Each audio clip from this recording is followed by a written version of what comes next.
Ito po kay Sabrina 1 kilo flour. Okay. Yung may ano po, actually wala po kasi sa radyo ano. So, ano po, kasulat na po yung very interested doon sa press. So, soft dough po ito, soft dough.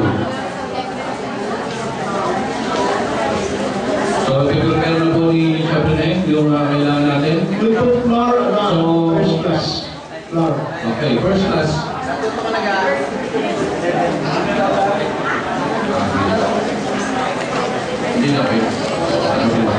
So first class po, 1 kilo. So meron po kami BOS. Instead of using butter, BOS, butter oil substitute. So mas nakakamura po siya. Mas nakakamura siya, tapos mas malinam din siya sa breads. Ano po? Sir, application of POS. Okay. Sa isang kilo po, 1 kilo of POS is 30 grams. Okay, 30 grams.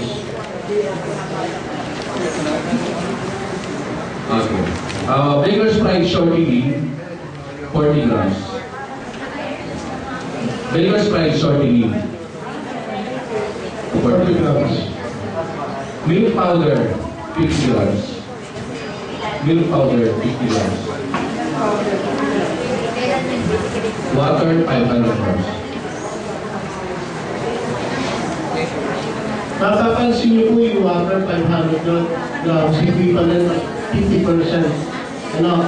Bali ko sa nabanggit natin kanina na kaya po niya mag-hold ng 50% of water. Pakmaya is 15 grams. Yeast, Pakmaya yeast, 15 grams. Salt, 15 grams. Corn sugar, 100 grams. Refined sugar, 120. Refined sugar, 120 grams. 120 grams. Ito po, hindi po natin pwedeng i-apply ang corn sugar na 100%. Kailangan po mixing of corn sugar and refined sugar. Hindi po pwedeng double corn sugar. Ano po? Bali ang application po is 60% of refined sugar, 40% of corn sugar. Ang baking shortening sa 1 kilo is 40 grams. Whole eggs, 1 piece. Full egg. Whole egg po. Whole egg.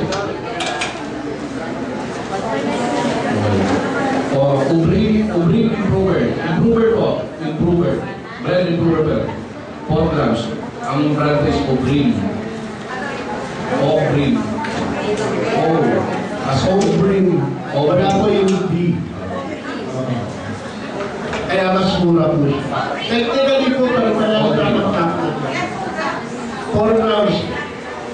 Ngayon po sa corn sugar, 0.4% of 4 grams for every 1 kilo, up to 6 grams po. 0.6%. Din lang po tayo. Egg yolk po, 100 grams. Egg yolk. So yung mixing po niya, sama-samahin niyo lang po yung powder form. So mix nyo sa powder form.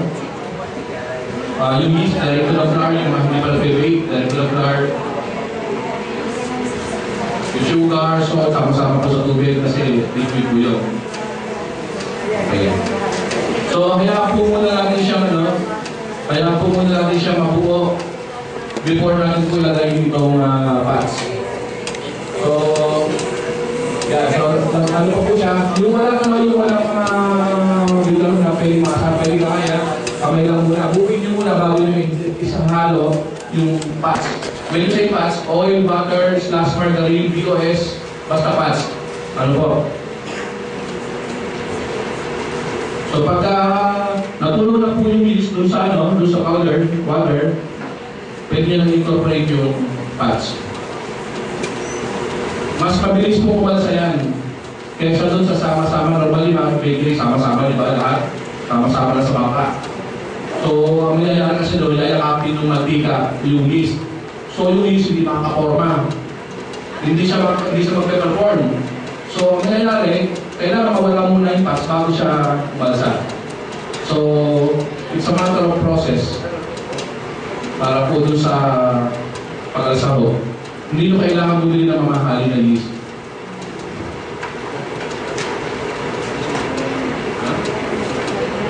Okay.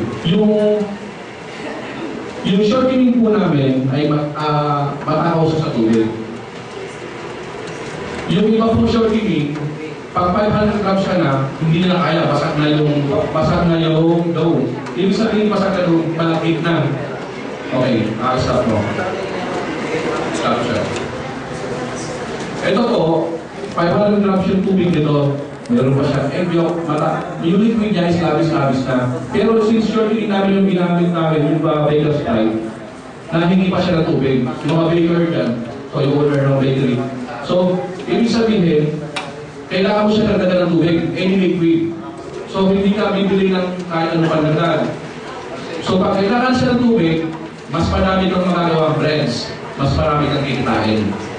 Okay? Dito. Okay. Ipapakita ko po sa inyo kung pwede na siya o hindi pa. Yung pag-develop na yung dough. Pero normally, siguro po mga 80 to 20 minutes. Depende po sa makina gamit nyo po. Okay po. Sa mga nagmamasa, di ba yung mag-donut-donut?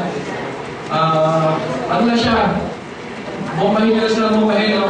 Tapos, rest mo siya. Huwag mo pipilitin. Huwag mo pipilitin. Rest mo muna. Siya pa rin bumahin ang bumahin. Okay, kunyari ito window, ano? Pero okay. Nakain rin ito, nakain din ito. Pero I-accord mo siya para Okay, kunyari ito po yung... para po rin sa mga sa bahay, yung mga nasa bahay na gusto. Ito po yung pag-ano. Okay, ito. Tapos, huwag niyo po siyang pipilitin na pag ganito na siya. I-relax mo muna siya. Pag mano-mano ha. Pag mano-mano, i-relax mo muna siya. After 5 minutes, or after 5 to 10 minutes, lalambot siya kasi alas na kundi yan. Ang mangyayari bumabay niyo naman ito yan. Para kung kumikinis yan, i-develop yan. Ganito po talaga yung traditional method. Pag okay na, relax ulit. Kasi mano-mano, wala tayong magawa.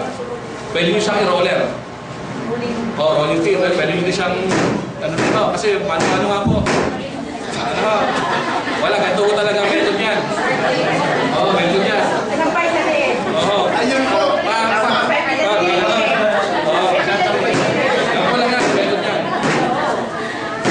So, nakit lang po siya ng plastic. After po ng plastic, relax po siya, relax. Hanggang sa ma-develop siya, kikinis na po yan. So, huwag tayo mag-expect na magandang resulta pag palamano. Siguro kaya lang niya develop hanggang 70%. Kasi mapapagod daw kayo sa kakamasa. Ganun din po mahirap ang trabaho ng mga baker. Pag mano-mano lalo pag pandesal, palusak.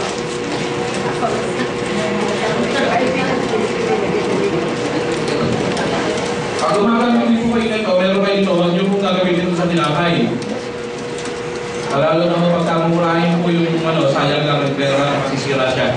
Lalo pag hindi heavy duty ang makina nyo. Ito po ay naka-design for mixing po ng IC, case, base. Saka, talaga yung 2 kilos, minimum. Huwag yung gagawin nyo. 1 kilo lang po.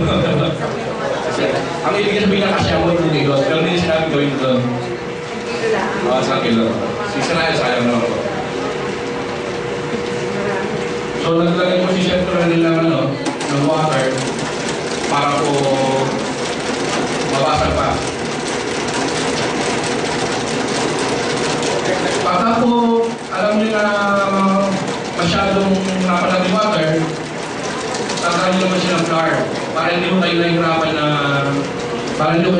magmasa po. Yan. Pag pumix na ng gamit nyo, sir, mga ito. Pag mix na ng gamit nyo kaya tutuloy yan, kaya nang isisip dito medyo sa loob. Kaya niya, kanina, water yan. Yan ngayon, lumalagay na siya. So, after a minute lang, malidevelop na po yan. Pero pag kamay ko ang gamit nyo, kailangan mo talaga ng flour para mangyari mo na malidevelop siya. grams yung dinagdag mo? 10 grams. So 510 grams na.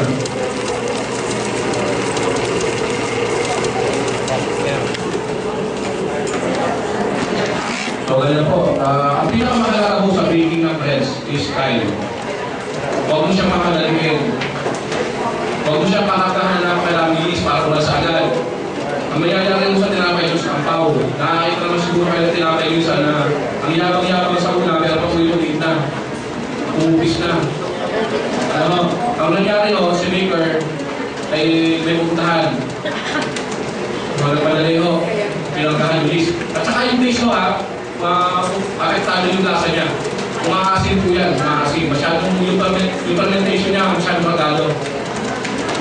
Sabi ni Boss kanina, yung mas patayin mo ng asukal, ng yeast asukal. Ano ho?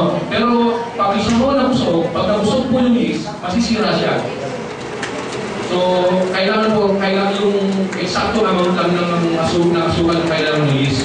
Dito sa Batangas, sa taas ng asukal. Siguro nag-average sila ng 250 grams. Master, grams. 240 to 250. Ang standard po is 180 grams. Kaya, mag-advise ko po sa inyo, ang business na gawin nyo is magpunta kayo ng insulin.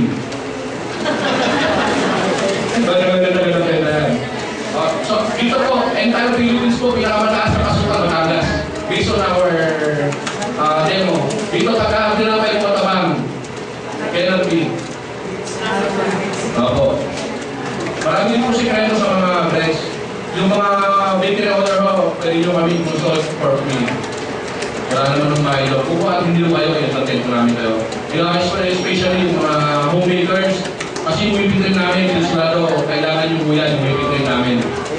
Tapos yung scratch mo ng base, when you say scratch mo ng base, yung response mismo, nandito si Jeff, si Elmer, pwede mo kayong humingi ng recipe bago kayo balik. Magagamit mo kuya pagdating mo ng panahon. Hindi naman yun.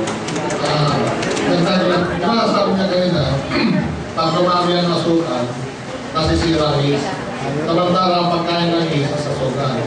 Malilito kayo. Bakit na dyan eh? Kung mas maraming pagkain, wala pa, mas maganda. Enable dyan is, too much sugar, natutulog with this, ang tawag namin hypertension. Sobrang busog.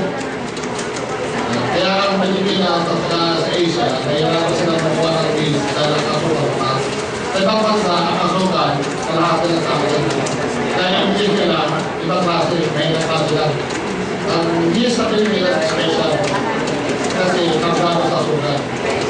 Kaya yung magugulat na bakit may lang is, may isa, dahil yung klase ng bacteria nila, ano na pinagigil sa may nagklase rin. Sa mga oras, ang dumami ang asukal, ano bigyan siya.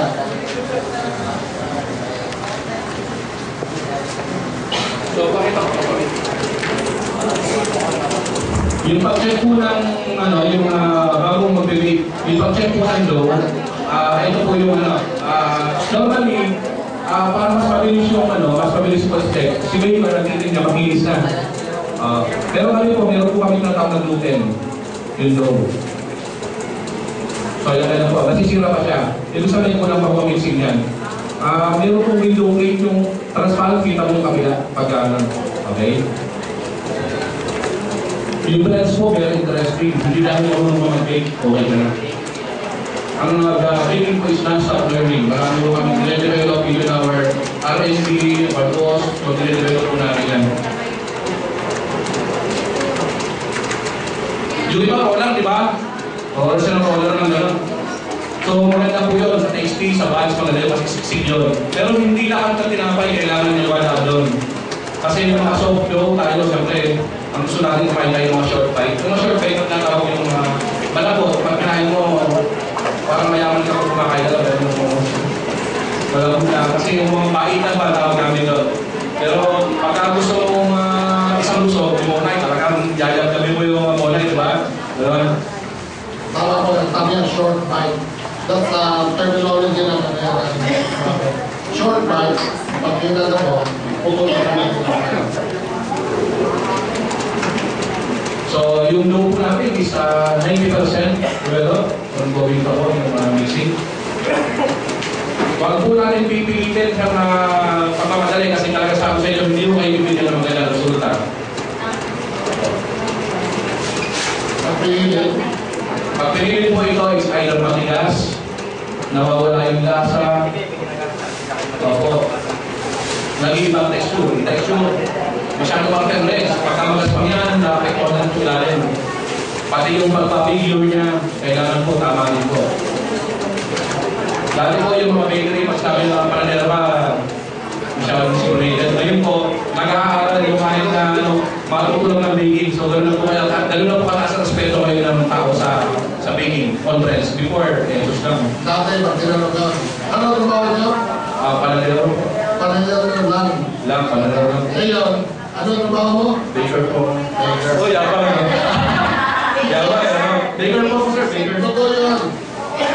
Yung baker talaga, mataas na lakas. Kaya hindi pwede lang kami lang.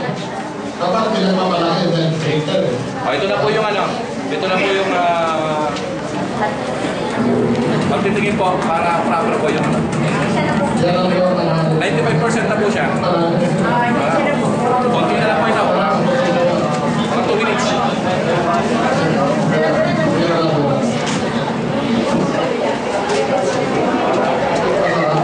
Ilan pong kinakain nyo ngayon? Ano yan? Butterbreads po tawag namin dyan. Butterbreads. Pwede hindi kasi lalagyan po siya ng toppings. So yung mga sekreto po yung tinapay, minsan kung may palaman ka, huwag mo masyadong magkana masukal yung tinapay mo kasi may palaman ka. So makukuhanan ka masyado kasi kung matamis yung palaman mo, at may makakarasan yung daw, diba?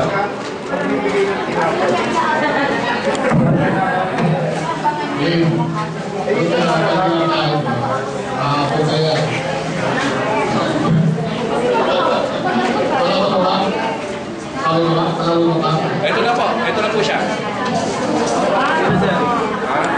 Dito. So safe na po siya. Papaikutin ko po ito para makakita niyo po yung gano'n yung soft dough. Ito po, ikutin na po. So ito po, ito po gagawin po ni Chef Reneo po ito. Bench rest po ito. Kailangan nyo i-rest muna yung dough kasi ito stress. Pagod yan. Normally si baker, pagkalampas sa roller o sa mixer, kakat na yan. I-relax nyo muna. Para maganda yung yield. Kasi nakaka-apekto din po yan doon sa yield mo. Kasi stress pa yan. Parang tao. I-relax muna para makakahinga na kami. Mag-return naman yun. So ito po. Rest mo muna siya mga hanggang 10 minutes. 5 to 10 minutes. Ganito po yung pag-rest para po masisip yung loob. Yung membrane niya kailangan isisip doon sa loob. Ano po? Ganda. Sisiksipin niyo siya ganyan.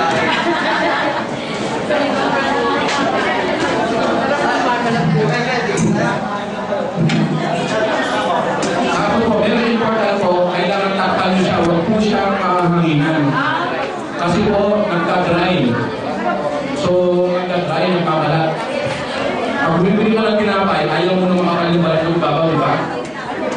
So, minsan kasi, sa daming ginagawa ng panadero, nandun na.